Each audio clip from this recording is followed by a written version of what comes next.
Thanks for joining us again on Shannons Club TV as we relive the stories of cars on Australian roads and racetracks.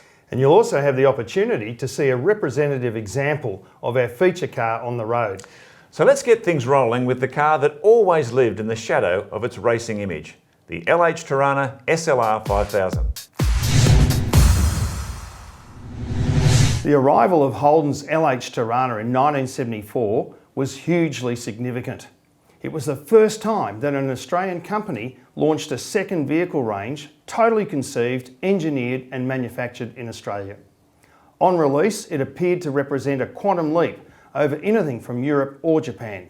Yet its biggest achievement was to be the catalyst that prompted senior General Motors engineers from Detroit to step in and rout an entrenched US engineering mindset, destroying all current Holden models. The restructure that followed then allowed Australians and corporate experts posted to Holden to work together as a team in a horizontal and cooperative structure for the first time in Holden history.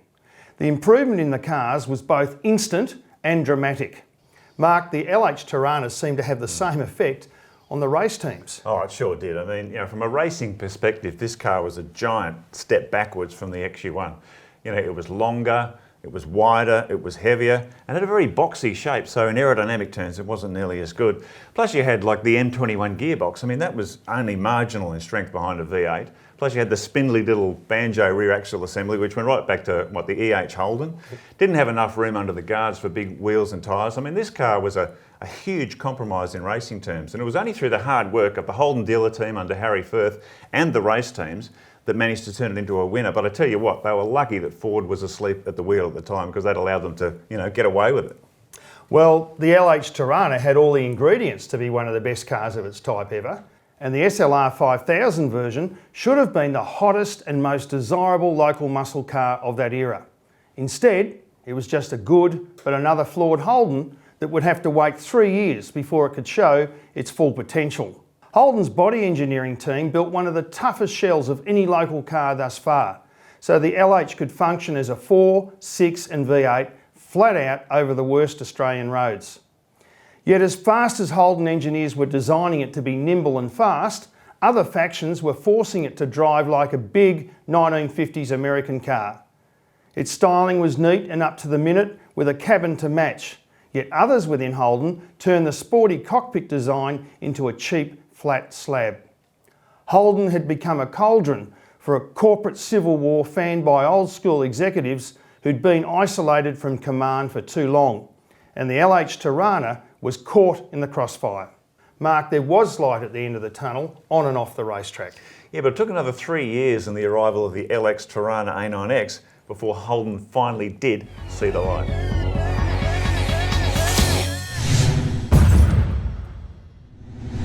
The SLR5000 was the top shelf model in Holden's LH Torana lineup, launched in March 1974.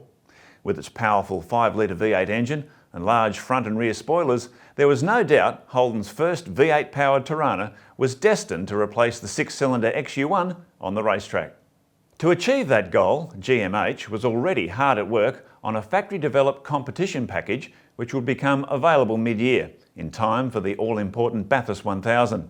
Known as option code L34, it was designed to address known weaknesses in the Torana V8's engine, suspension and brakes. Therefore, the SLR5000 in standard form was never intended to go racing. The fact that it did, for several months prior to the arrival of the L34, was purely to meet the sponsorship obligations of competing tobacco giants, which had just taken a major stake in the sport. Joe, on reflection, it beggars belief that this car was thrust into racetrack duties, given its shortcomings, which many enthusiasts discovered on their first visit to local Holden showrooms. Well, I was there. I was 21 years of age, not quite 20. XU1, waiting for this car, spy pictures of it, beautiful styling. Huge height, wasn't it? Oh, and Leo Pruno did a beautiful job on that car. It was really up to the minute. Front spoiler, big rear wing. We went into the dealership, there were 3 of us. We were all going to swap over and thought, what a great car. And we saw the tiny little gearbox behind the V8. We saw the exhaust all strangled. Little diff. And the tiny little diff and rear axle and 13-inch wheels. And we thought, you've got to be joking. And we walked straight out again. I mean, you could see the potential in the car. Yeah.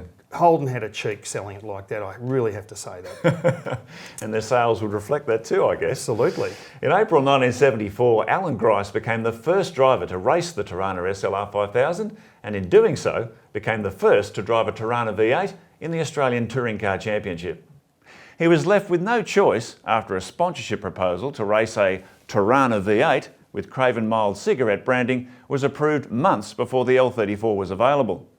Although the fragile and unsorted new car was beset with engine and brake problems, the publicity created by Grice in being the first to race Holden's new Torana V8 was marketing gold for his new sponsor, WD&HO Wills.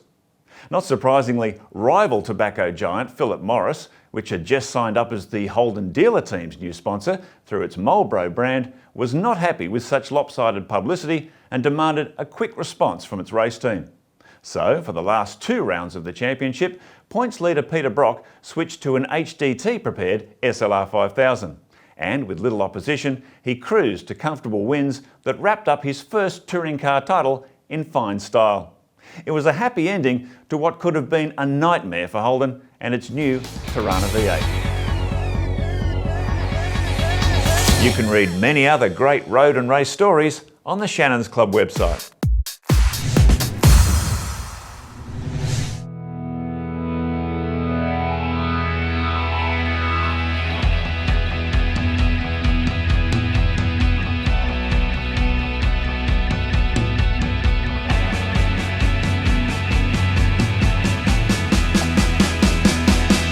Yeah, hi, my name's Mark and this is my 1974 SLR5000. Factory L31 motor, 4-speed and 278 limited slip banjo differential. The basic engine untouched, never been apart. I don't even think it's had the cylinder heads off it. It's done 87,000 kilometres. The colour is absinthe yellow and it's got the factory black trim in it. The car's originally from Tasmania. I went over there looking at a motorbike and the gentleman had this in the shed and he'd had it for 20 years in the shed, unmoved. He'd basically lost interest in driving the car. The front spoiler was actually removed off the car, so it was in the boot. So we got that resprayed and put back on, but other than that, majority of the paint on the car is original. And being an LH, it doesn't have the flares on it. As years went on, most LHs got cut up, had the guards cut out and flares put on them so that they looked like the later model car. The LH came standard with square headlights, whereas the later model LX went to the round. And again, most cars these days are updated to the round headlights because they're a bit more of a pleasant looking headlight. I love this particular model because my father had an LH, I grew up with that, and this is basically the same car, but this is a 5 litre. And just the fact that it is so unrestored, it's still got the mud flaps, dealership books, and a lot of the other consumables that quite often get replaced, door trims, etc., window rubbers. Everything in the vehicle is original. So in that respect, it's quite an amazing car.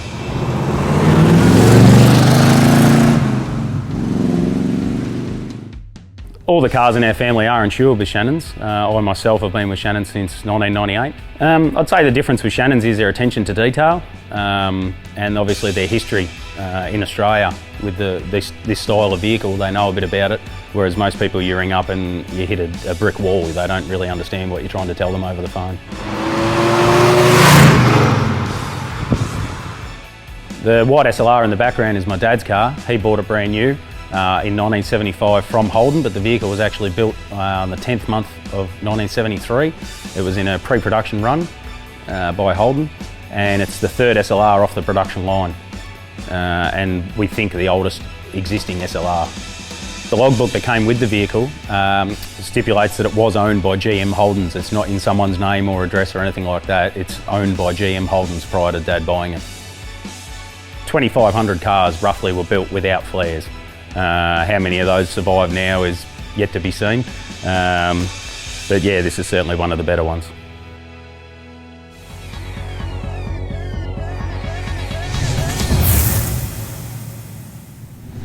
Well, Shannon's National Auctions Manager Chris Borabon joins us again. Welcome to the show, Chris. Mark and Joe. Hi, Chris.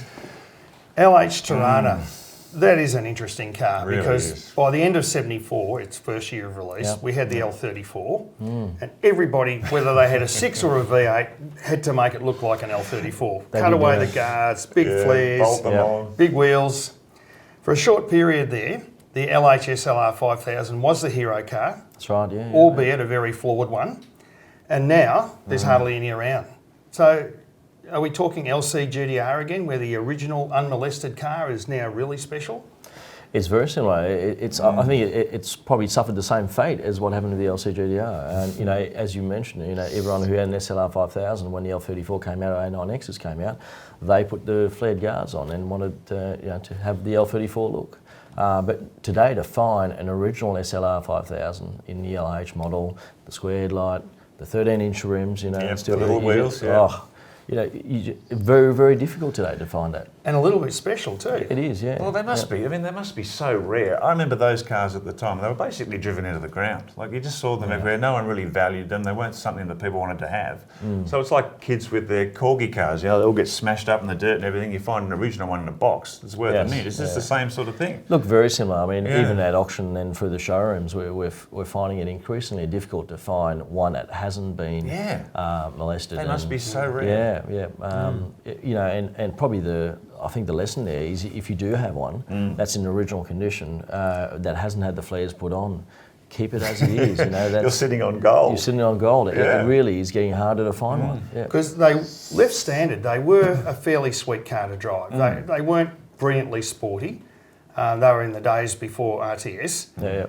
But they had a nice 4-speed, the local 4-speed gearbox, which, by the way, wouldn't take too much extra to break it. But the V8 in its standard form wasn't bad. They had radials on it at the time, and if you drove it within the confines of that specification, it was a reasonably nice family car that had a little bit of get up and go. Bit of grunt, absolutely. And these days, sweet and refined and quite usable. Look, definitely. I mean, as we know, there's a strong Holden following out there, so I think just to find one in that condition is increasingly difficult. And your moment of advice is, if you've got one like that, don't touch it. Don't touch it. And leave the square headlights in. That was the other distinguishing feature of them.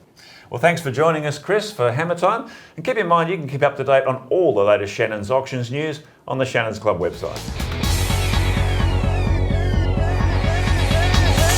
Joe, we've often talked about, through the show, the clash of corporate cultures between Australia and the US over this car. But there must have been like a light bulb moment where Holden realised that things had to change. Holden had no choice. They had the corporate head of engineering doing his regular assessment of what was going on at Holden. And from what I gather, he came very close to killing himself after the SLR5000, which they trotted out as the flagship. Well, this was out at Lang Lang. At Lang Lang, and they replicated a corner that was near Port Melbourne, and which Lang Lang did. It represented typical road situations, and this Torana just went straight ahead. And he just stepped out of the car and was absolutely shocked. I won't quote what he said, it's in the story on the website, but he was very angry and didn't hold back on the comments, and there was nowhere for the old guard at Holden to hide anymore. And what happened after that was very quick, very swift and very far-reaching, and helped define Holden as we knew it in later years. It was a really big moment, and also showed how powerless all the good guys at Holden were to do anything about it. So it was a very, very critical moment in Holden history. Yeah, and one of those big improvements, of course, was the introduction of radial tuned suspension, which transformed that range. Yeah, and that was just the start of it. Not only with the radial tuned suspension came decent brakes, decent transmissions, the whole car, they were cutting corners on the whole car, and that just stopped. Yeah, amazing moment in Australian motoring history. We hope you've enjoyed this nostalgic look at the LH Torana SLR5000. We look forward to your company next time on Shannons Club TV. Bye for now.